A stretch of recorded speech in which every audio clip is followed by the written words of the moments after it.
We got back to the schooner in good time, and then sailed down to Cau, where we disembarked and took final leave of the vessel. Next day we bought horses and bent our way over the summer-clad mountain terraces, toward the great volcano of Kilauea. We made nearly a 2 days' journey of it, but that was on account of laziness.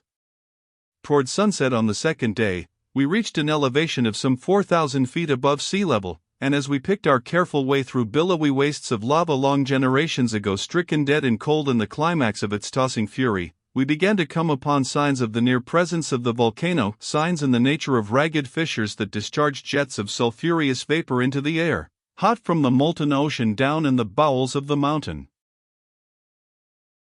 Shortly the crater came into view.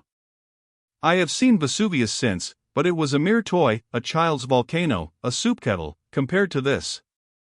Mount Vesuvius is a shapely cone 3,600 feet high, its crater an inverted cone only 300 feet deep, and not more than 1,000 feet in diameter, if as much as that, its fires meager, modest, and docile. But here was a vast, perpendicular, walled cellar, 900 feet deep in some places, 1,300 in others, level-floored, and 10 miles in circumference.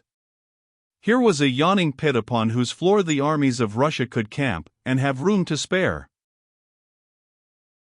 Perched upon the edge of the crater, at the opposite end from where we stood, was a small lookout house, say 3 miles away. It assisted us, by comparison, to comprehend and appreciate the great depth of the basin. It looked like a tiny martin box clinging at the eaves of a cathedral.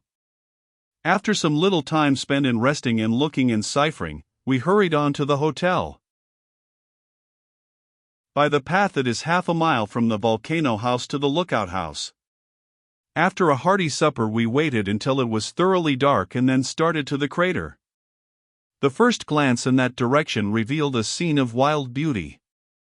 There was a heavy fog over the crater and it was splendidly illuminated by the glare from the fires below. The illumination was 2 miles wide and a mile high, perhaps, and if you ever, on a dark night and at a distance beheld the light from 30 or 40 blocks of distant buildings all on fire at once, reflected strongly against overhanging clouds, you can form a fair idea of what this looked like. 533.jpg, 37K. A colossal column of cloud towered to a great height in the air immediately above the crater, and the outer swell of every one of its vast folds was dyed with a rich crimson luster, which was subdued to a pale rose tint in the depressions between. It glowed like a muffled torch and stretched upward to a dizzy height toward the zenith. I thought it just possible that its like had not been seen since the children of Israel wandered on their long march through the desert so many centuries ago over a path illuminated by the mysterious pillar of fire. And I was sure that I now had a vivid conception of what the majestic pillar of fire was like, which almost amounted to a revelation. Arrived at the little thatched lookout house, we rested our elbows on the railing in front and looked abroad over the wide crater and down over the sheer precipice at the seething fires beneath us. The view was a startling improvement on my daylight experience. I turned to see the effect on the balance of the company and found the reddest-faced set of men I almost ever saw. In the strong light every countenance glowed like red-hot iron, every shoulder was suffused with crimson and shaded rearward into dingy, shapeless obscurity. The place below looked like the infernal regions and these men like half-cooled devils just come up on a furlough. I turned my eyes upon the volcano again. The cellar was tolerably well lighted up.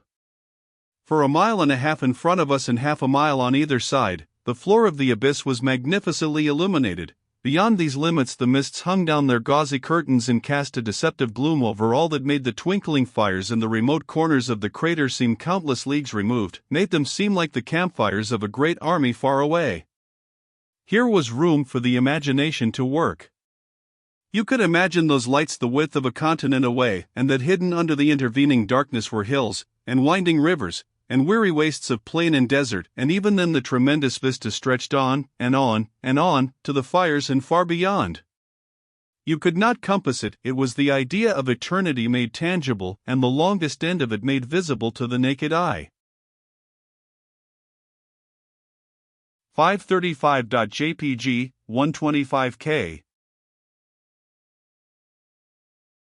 The greater part of the vast floor of the desert under us was as black as ink, and apparently smooth and level, but over a mile square of it was ringed and streaked and striped with 1,000 branching streams of liquid and gorgeously brilliant fire. It looked like a colossal railroad map of the state of Massachusetts done in chain lightning on a midnight sky. Imagine it, imagine a coal-black sky shivered into a tangled network of angry fire.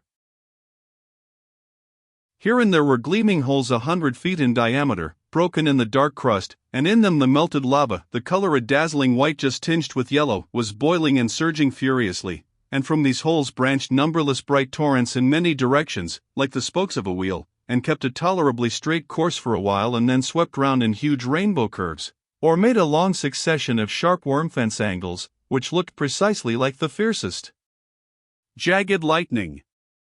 These streams met other streams, and they mingled with and crossed and recrossed each other in every conceivable direction, like skate tracks on a popular skating ground.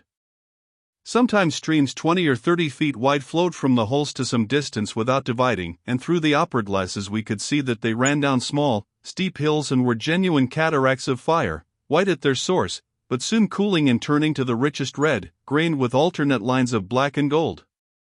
Every now and then masses of the dark crust broke away and floated slowly down these streams like rafts down a river.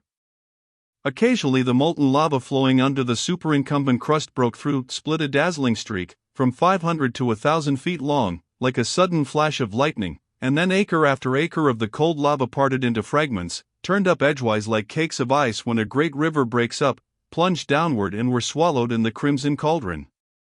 Then the wide expanse of the thaw maintained a ruddy glow for a while, but shortly cooled and became black and level again. During a thaw, every dismembered cake was marked by a glittering white border which was superbly shaded inward by aurora borealis rays, which were a flaming yellow where they joined the white border, and from thence toward their points tapered into glowing crimson, then into a rich, pale carmine, and finally into a faint blush that held its own a moment and then dimmed and turned black. Some of the streams preferred to mingle together in a tangle of fantastic circles, and then they looked something like the confusion of ropes one sees on a ship's deck when she has just taken in sail and dropped anchor, provided one can imagine those ropes on fire. Through the glasses, the little fountains scattered about looked very beautiful.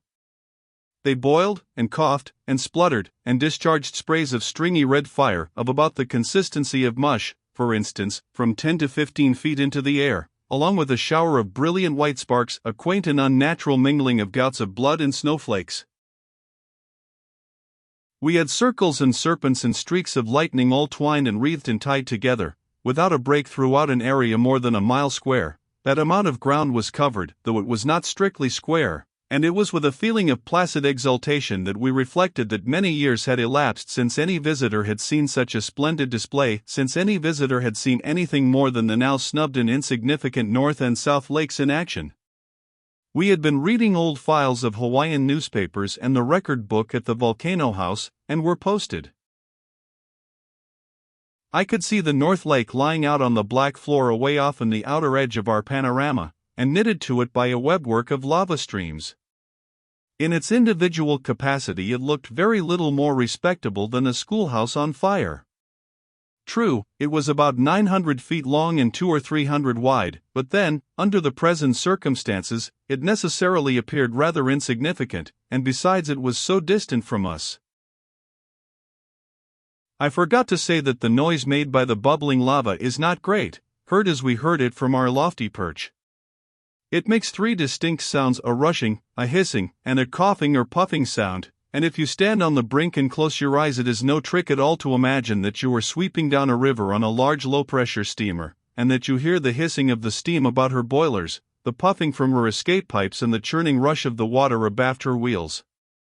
The smell of sulfur is strong, but not unpleasant to a sinner. We left the lookout house at 10 o'clock in a half-cooked condition, because of the heat from Pele's furnaces, and wrapping up in blankets, for the night was cold, we returned to our hotel.